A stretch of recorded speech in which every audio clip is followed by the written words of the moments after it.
After delivery తర్వాత చాలామందికి breast pain వస్తూ ఉంటుంది. ఏదో ఒక్క సైడ్ మాత్రమే, లెఫ్ట్ ఆర్ రైట్.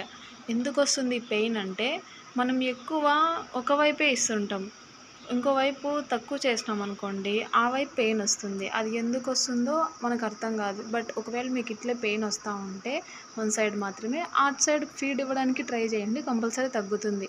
అప్పటికి తగ్గలేదు అంటే మనం ఇంట్లో చేయవలసిన చిట్కాలు మాత్రమే. ఇది కూడా వర్కౌట్ కాకపోతే మాత్రం మీరు డాక్టర్‌ని కన్సల్ట్ అవ్వండి. నేనైతే ఇప్పుడు చూపిస్తున్నది 3 చిలుకలు అంటాము.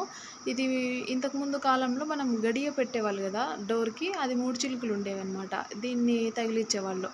ఇది మా అమ్మ తీసుకొచ్చింది.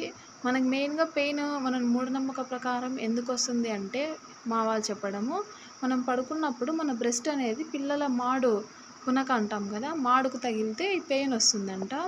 నేను కూడా నమ్మలేదు. బట్ ఇది ట్రై చేసిన నేను కూడా. హెవీ పెయిన్ ఉండింది. వన్స్ ఇట్లా బ్రెస్ట్‌కి మనము దిగదీసుకున్నాం అనుకోండి, ఎక్కడైతే పెయిన్ వస్తూ ఉందనుకో అక్కడ ఇట్లా దిగదీసుకుంటే పోతుంది.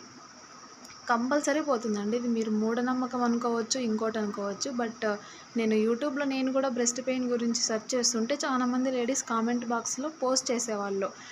నాకు ఇలా బ్రెస్ట్ పెయిన్ ఉంది మేడం, నాకుంది, ఏం చేయాలో అర్థం కావట్లేదు అని కామెంట్ బాక్స్‌లో వేరే వాళ్ళ వీడియో కింద కామెంట్ బాక్స్‌లో ఇలా అందరూ చెప్తున్నారనమాట. బట్ వాళ్ళకి ఎవరికీ సొల్యూషన్ రాలేదు కదా!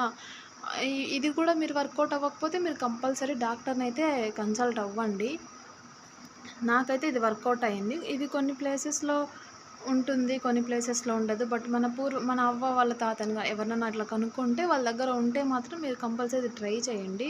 ఇది కూడా తగ్గకపోతే మాత్రం డాక్టర్‌ని కన్సల్ట్ అవ్వాల్సిందే. నాకు తెలిసిన ఇన్ఫర్మేషన్ మీకు ఇచ్చాను. మీకు నచ్చితే వీడియో లైక్ చేయండి, షేర్ చేయండి, సబ్స్క్రైబ్ చేయండి. Thank you.